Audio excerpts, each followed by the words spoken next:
What if the most powerful general in the land didn't fall in battle? What if his story didn't end with swords, but in silence, inside a tent, at the hands of a woman? In those days, Israel was not a nation of strength. It was a land under pressure, roads abandoned, villages emptied. People learned to stay quiet, to stay hidden, because power did not belong to them. It belonged to iron.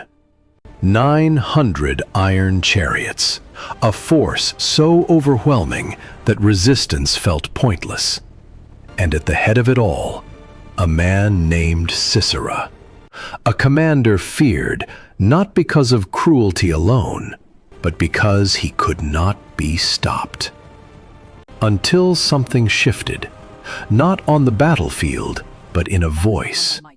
Under a palm tree, far from the noise of war, sat a woman, Deborah. She did not command armies. She did not wear armor. But people came to her, because when she spoke, it felt like truth had already decided. And one day, she sent for a man named Barak, a warrior, capable, proven. But even he understood what they were facing. Iron does not fall easily. She told him to gather 10,000 men, to go up to Mount Tabor, to prepare, not for strategy, but for something already set in motion. Barak listened, but he hesitated. "If you go with me, I will go. If not, I will not." It wasn't fear, it was awareness. Whatever this was, it was bigger than war. Deborah didn't argue. She didn't persuade. She simply said, "I will go with you, but the honor will not be yours." No explanation, just a sentence that hung in the air, waiting to be understood. And so they went, 10,000 men standing on a mountain, looking down at a force they knew they could not defeat. And below them, Sisera moved, disciplined, precise, unshaken. 900 chariots ready to crush anything in their path. Everything looked predictable until the sky changed. What is this darkness? The wind shifted. Clouds gathered too fast. Thunder rolled across the valley like something unseen had entered the field. This storm is unnatural. And Deborah spoke again. Now. Now. That was it. No speech, no build-up, just now. And everything broke. Can't move! This rain is our doom! Push hard! Rain fell hard, relentless. Press on! Do not yield to the storm! The ground turned against the chariots. Wheels sank. Speed vanished. Curse this rain! The chariots are stuck fast! We are losing control! The Hamas turn against us! Control slipped.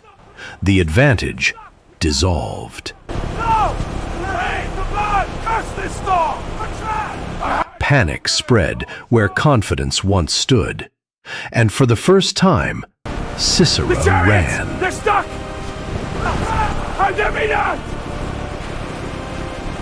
Not as a general, not as a symbol of power, but as a man trying to survive. His army scattered, his identity collapsing with every step.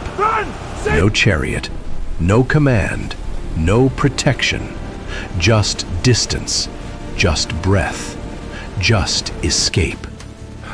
Until he saw it, a tent, isolated, quiet, belonging to a people not at war, neutral, safe, or so it seemed. And from the entrance, a woman stepped forward. Jael. She didn't run. She didn't question. She welcomed him. Come in. Don't be afraid. Her voice carried no tension, no urgency, just calm. Too calm. Inside, the world slowed down.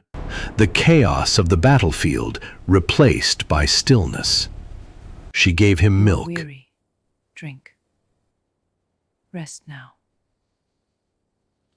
Covered him, watched him, as the man who once commanded armies collapsed into sleep. And in that silence, everything narrowed.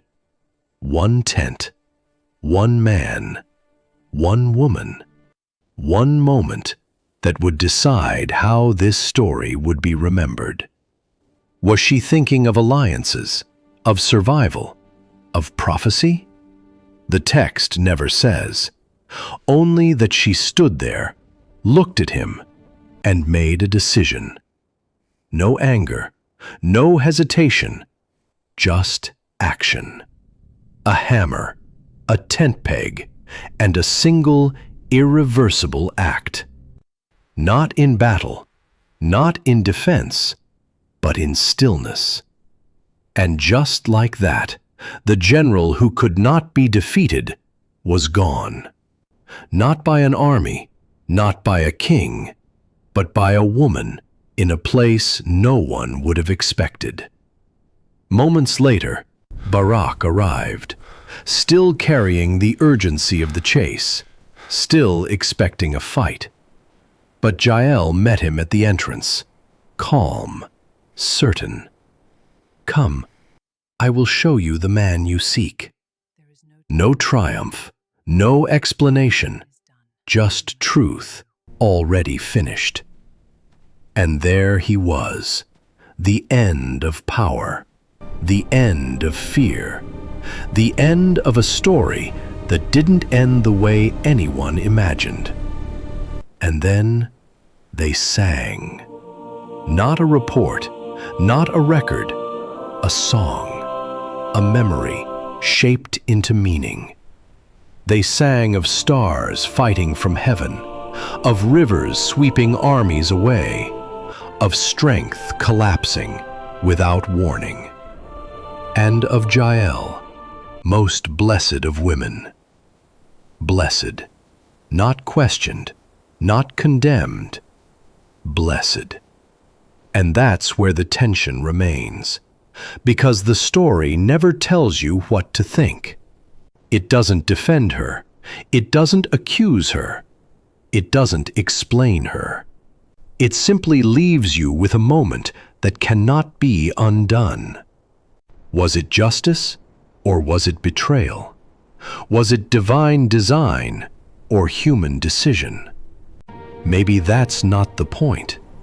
Maybe the point is this, that power, no matter how absolute it seems, can fall in a single moment, in a way no one predicts, through a hand no one expects. And sometimes, the line between justice and treason is not drawn for us. It is left for us to wrestle with. So the question is not just what Jael did. The question is, what do you see when you look at her? Because that answer might say more about us than it does about her.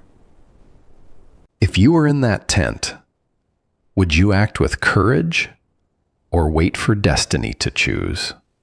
Tell me in the comments, divine justice or strategic treason?